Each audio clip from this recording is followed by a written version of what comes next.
Tokyo Dark Remembrance, not to be confused with Tokyo Dark Remembrance, something that's not actually a thing, is a unique little visual novel adventure game first released on Steam as just Tokyo Dark back in 2017 by Cherry Mochi and Square Enix. Development on this little title began back in 2016, when it hit Kickstarter looking for a funding goal of $40,000 Canadian. This is a goal that they easily passed. In fact, they must have had a fantastic pitch, as their Kickstarter would go on to make $225,386, sourced from a total of 5,551 backers. Clearly, Cherry Mochi was onto something, as that level of money in a niche genre doesn't just fall from the sky. Of course, this was before Kickstarter games got a really bad reputation, but I digress. With nothing but wind in their sails, Cherry Mochi, Studio Mebius, and director John Williams, no, not that John Williams, got fast to work, hoping to develop a game whose reception would be more than a mighty number 5.6 out of 10. So let's look at that game today. While not exactly a new game, Tokyo Dark Remembrance is certainly a new version of Tokyo Dark. It's also certainly a new game to me, as I had only just heard of it recently, and also a new game to the Nintendo Switch, which is where I'm going to be playing the game today and what I'm basing my review on. Also, the review code for this game was provided, so thank you Sony Unties for the opportunity. Now, let's get into it.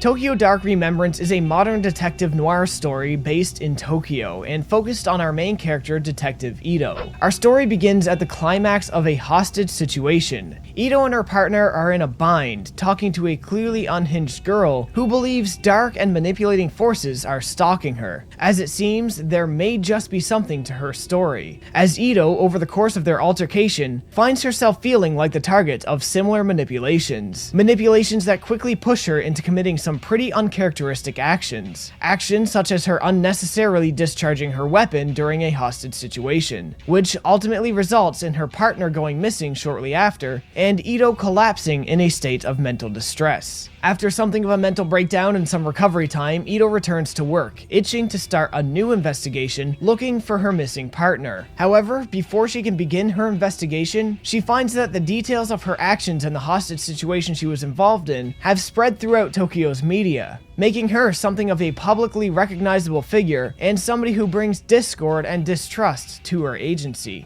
Because of this, Ito is placed on leave immediately until her agency feels she's of sound enough mind to return, and all investigations into the situation by the media have dissipated. This of course doesn't stop Ito. She goes out independently to find any piece of evidence that her partner is still alive, and to find the answers or reason behind the dark forces she felt during the hostage situation. As you venture around from place to place in Tokyo, you can interact with a lot of its inhabitants, enter many of its buildings and businesses, and interact with many of the environment objects. The control mapping for this is serviceable, but a bit awkward and cumbersome on a controller, feeling as though a mouse and keyboard is definitely the intended form of play. To interact with anything, you first use a button to bring up your interaction menu, basically switching you from controlling your character's movement to scrolling through environment prompts. Using L and R here, you cycle between the interact points. Then, once on the box you want to interact with, you use the direction buttons to choose how you want to interact, then hit another button to commit to the decision. It's a bit of an awkward process that feels like it has at least one more step than necessary, but you do adjust and it does work as intended. Most interaction is detective work in one way or another, and most detective work will just be interviewing related people and minor puzzle solving. However, success in your adventure is entirely dependent on something called the Spin system, a system that really sets Tokyo Dark apart from many other visual novel adventure games in my mind. Spin here is an acronym that stands for Sanity, Professionalism, Investigation, and Neurosis. These stats control which ending you're going to get, of which there are 11. The more grotesque and disturbing things Ito sees, the more stressful situations Ito finds herself in, the worse her sanity will become. The worse her neurosis is, the more harshly her sanity is penalized. If her sanity gets too bad,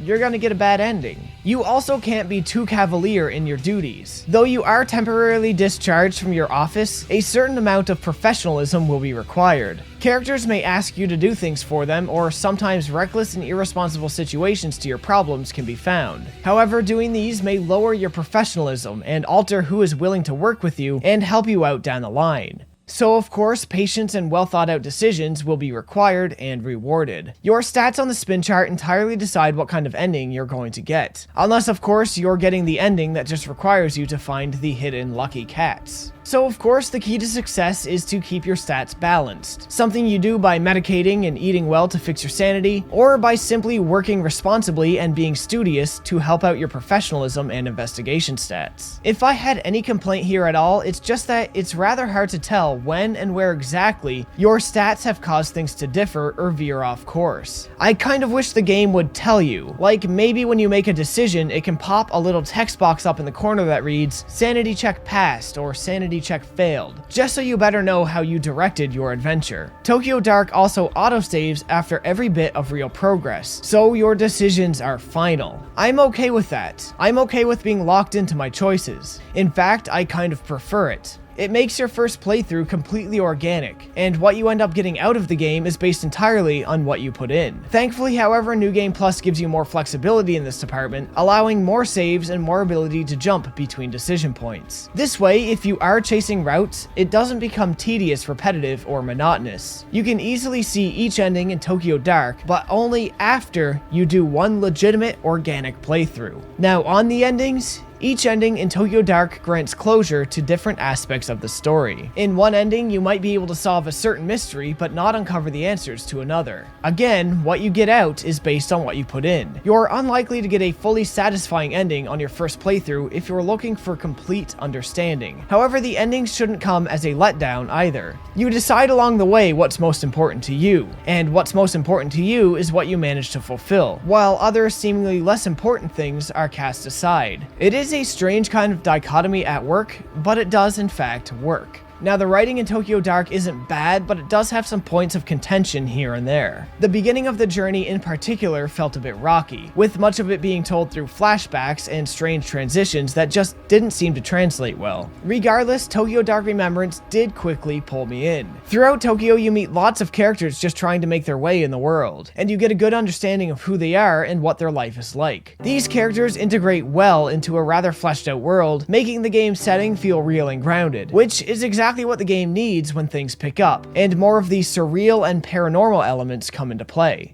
The story really has a little bit of everything, and putting aside the intro, it's paced out in a way that really helps with the suspension of disbelief, and it keeps you wondering and morbidly intrigued until the closing chapters. Over the course of the game, I found myself feeling more and more the same kind of vibes I got from older American remakes of J-horrors like The Ring or The Grudge. Some people may not take this to mean much great, but I do have a certain nostalgia and love of horror movies from that period. The gradual push and pull of the story and the uncovering of the mystery as you sink deeper and deeper into something that just might well be over your head or your ability to contest with. It just grips me in a special way few other things do. I really enjoyed the mystery of Tokyo Dark Remembrance, and some cumbersome controls aside, it was pleasant to play through as well. However, there are a few technical issues, so let's take a look at those. First off, let's talk about the visuals. I've stated before, I'm not exactly a huge fan of this real 2D kind of animation, or whatever they're calling it, where the characters constantly look like they're breathing with their whole body, as if their entire body was a lung. It's distracting and awkward, and when not done well, I'd much rather prefer static models. But this is kind of the deal with all of the in-game animation. It just looks gummy, rubbery even. When scrolling through environments left and right as well, there will be occasional weird jittering issues that I don't think should be there. They're not a big issue or anything, but it seems like it could easily be smoother to me. The cutscene animation, on the other hand, is pretty great. It's done with a lower frame rate, only seeming to be the keyframes most of the time with no actual in-betweens, but given the size of the studio and the price of animation, especially when said animation is done by Graphinica, the same 2D, 3D animation studio hired to do animated cutscenes on Breath of the Wild, Xenoblade Chronicles X, and Hellsing Ultimate, I can live with this. Besides, it kind of just gives it all a stylized appearance, helping the cutscenes better stand out from the gameplay and provide some additional visual variety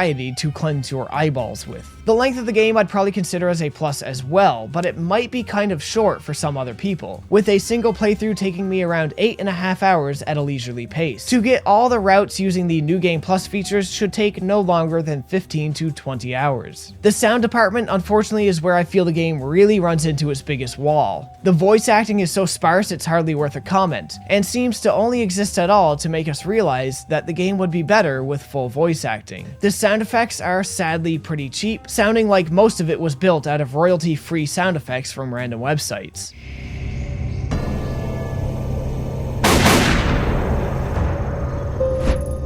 The music, while it does actually set a good tone a lot of the time, it is mostly forgettable. But forgettable is forgivable. Sadly, the biggest offender is just that a good handful of tracks simply don't loop properly, causing a jarring stop in the music, a moment of silence, and then resuming from the beginning as though somebody simply hit a pause mid-song.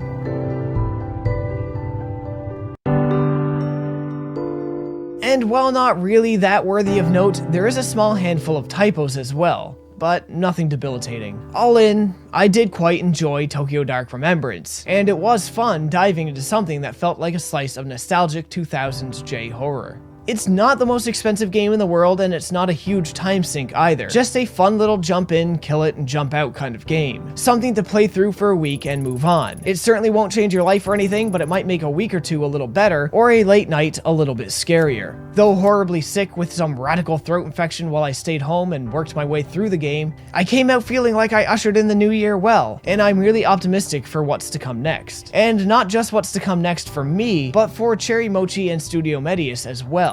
They're off to a strong start with this game. Lots of good ideas, mostly well implemented, and if they carry this stuff forward and build on top of it, I have no doubt that their next game will be even better. And that's all I'm going to say on Tokyo Dark Remembrance, ladies and gentlemen. If you guys like this video, you know the deal. Like, comment, subscribe, and share the video if you can. As always, folks, thanks for watching.